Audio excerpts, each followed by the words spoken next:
Hi hello അസ്സലാമു അലൈക്കും. Welcome back to Jashi's cook ബുക്കിലേക്ക് എല്ലാവർക്കും സ്വാഗതം. ഇന്നൊരു സിമ്പിൾ പുഡിംഗ് റെസിപ്പി ആയിട്ടാണ് ഞാൻ വന്നിട്ടുള്ളത്. തീരെ പുളിയില്ലാത്ത കട്ട തൈര് വെച്ചിട്ടാണ് ഇന്ന് നമ്മൾ ഈ പുഡിംഗ് ഉണ്ടാക്കുന്നത്. ഈ ചൂട് സമയത്ത് ശരീരത്തിന് നല്ല തണുപ്പ് കിട്ടാൻ സഹായിക്കുന്ന ഒന്നാണല്ലോ അല്ലേ തൈര്. അപ്പോൾ ചൈന ഗ്രാസും ജലാറ്റിനും ഒന്നും ചേർക്കാതെ നല്ല ഹെൽത്തി ആയിട്ടുള്ള രീതിയിൽ തൈര് കൊണ്ട് പുഡിംഗ് ഉണ്ടാക്കുന്നത് എങ്ങനെയാണെന്ന് നമുക്ക് നോക്കാം. ഇതുപോലെ വീട്ടിലെ സ്ഥിരമുള്ള ചേരുവകൾ വെച്ച് കുറഞ്ഞ സമയം കൊണ്ട് ഈസി ആയിട്ട് ഉണ്ടാക്കാവുന്ന ഒരുപാട് റെസിപ്പികൾ ഞാൻ ഓൾറെഡി ഷെയർ ചെയ്തിട്ടുണ്ട്. ഇനിയും നിങ്ങൾക്ക് ഇങ്ങനെയുള്ള സിമ്പിൾ റെസിപ്പികൾ മിസ്സാവാതെ കാണുന്നുണ്ടെങ്കിൽ മറക്കാതെ ഒന്ന് സബ്സ്ക്രൈബ് ചെയ്യുക. ഒപ്പം തന്നെ ബെല്ലൈക്കൺ കൂടി എനേബിൾ ചെയ്താൽ ഞാൻ പുതിയ വീഡിയോസ് അപ്ലോഡ് ചെയ്യുമ്പോൾ അതിന്റെ നോട്ടിഫിക്കേഷൻ നിങ്ങൾക്ക് കിട്ടും. അപ്പം ഇനി നമുക്ക് നേരെ വീഡിയോയിലേക്ക് പോകാം. ആദ്യം നമുക്ക് തൈര് ഒരു അരിപ്പയിലേക്ക് മാറ്റി അതിലെ വെള്ളം നല്ല പോലെ ഊറ്റിയെടുക്കണം. ഈ പുഡിംഗ് ഉണ്ടാക്കുമ്പോൾ തൈരിൽ തരി പോലും വാട്ടർ കണ്ടന്റ് ഉണ്ടാകാൻ പാടില്ല. ഒരു 10-15 മിനിറ്റ് അരിപ്പയിൽ അങ്ങനെ വെക്കുകയാണെങ്കിൽ തൈരിലെ വെള്ളം മുഴുവനായിട്ട് പോയി തൈര് നല്ല പോലെ ഡ്രൈ ആയി കിട്ടും. നമുക്കിനി ഇതിലേക്ക് മധുരത്തിനനുസരിച്ച് പഞ്ചസാര അല്ലെങ്കിൽ മിൽക്ക് മെയ്ഡ് ചേർത്ത് കൊടുക്കാം. മിൽക്ക് മെയ്ഡ് കയ്യിലുണ്ടെങ്കിൽ അതന്നെ ചേർക്കാട്ടോ. നിങ്ങൾക്കറിയാലോ പുഡിംഗ് ഒക്കെ ഉണ്ടാക്കുമ്പോൾ പഞ്ചസാരയേക്കാളും മിൽക്ക് മെയ്ഡ് ചേർക്കുന്നതായിരിക്കും കൂടുതൽ ടേസ്റ്റ്.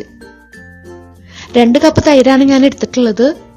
ഒരു ഫോർക്ക് വെച്ച് ഇതുപോലെ മിക്സ് ചെയ്യുകയാണെങ്കിൽ ബീറ്ററും മിക്സിയും ഒന്നും ഉപയോഗിക്കാതെ തന്നെ കട്ടകളില്ലാതെ നന്നായി മിക്സ് ആക്കി എടുക്കാൻ പറ്റും.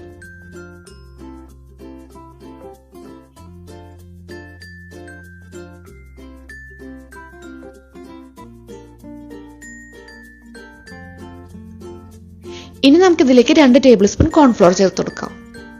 പുഡിംഗ് നമ്മൾ സ്റ്റീം ചെയ്തെടുക്കുകയാണ് ചെയ്യുന്നത്. അപ്പൊ കോൺഫ്ലോർ ചേർത്താൽ പുഡിംഗ് നന്നായി സെറ്റായി കിട്ടും.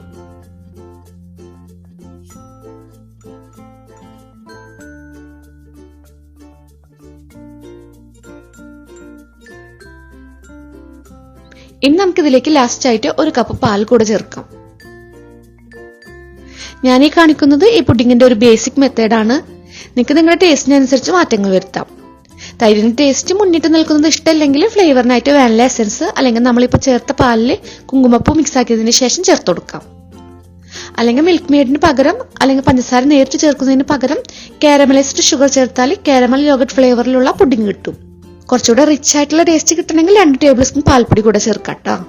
ഇത് ഹൈ ഫ്ലെയിമിലാണ് വെക്കുന്നതെങ്കിൽ 20 മിനിറ്റ് കൊണ്ട് റെഡിയായി കിട്ടും. ആവി കൊണ്ടുള്ള വെള്ളം വീഴുന്നത് ഒഴിവാക്കാൻ വേണമെങ്കിൽ അലുമിനിയം ഫോയിൽ വെച്ചൊന്ന് കവർ ചെയ്ത് കൊടുക്കാം.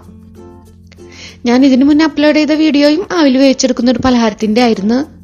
അപ്പൊ അത് കാണാത്തവരൊക്കെ ഒന്ന് കണ്ടു നോക്കാട്ടോ.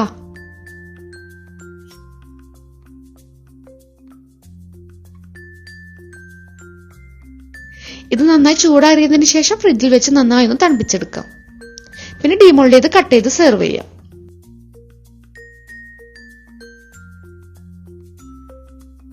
നല്ല മഞ്ഞ് പോലെ ടെക്സ്ചർ ആയിട്ടുള്ള ഒരു പുഡിംഗ് ആണിത്. വലിയ ഡെക്കറേഷൻസ് ഒന്നും കൊടുക്കാത്തത് കൊണ്ട് കാണാൻ അത്ര വലിയ പ്രത്യേകതകളൊന്നുമില്ല. പക്ഷെ ടേസ്റ്റ് നിങ്ങൾക്ക് ഉറപ്പായിട്ടും ഇഷ്ടപ്പെടും. അപ്പൊ ട്രൈ ചെയ്യുകയാണെങ്കിൽ ഫീഡ്ബാക്ക് അറിയിക്കാൻ മറക്കണ്ട കേട്ടോ. വീഡിയോ ഇഷ്ടപ്പെട്ട ലൈക്കും ഷെയർ ഒക്കെ ചെയ്യുക. വീഡിയോനെ പറ്റിയുള്ള അഭിപ്രായം കമന്റ് ആയി തന്നെ അറിയിക്കുക. അപ്പൊ ഇൻഷാല്ലാ ഇനി ഇതുപോലുള്ള ഈസിയും ടേസ്റ്റിയും വെറൈറ്റിയും ആയിട്ടുള്ള റെസിപ്പിയുമായി അടുത്ത വീഡിയോയിലൂടെ കാണുന്നത് വരയ്ക്കും ബൈ. അസ്സലാമു അലൈക്കും.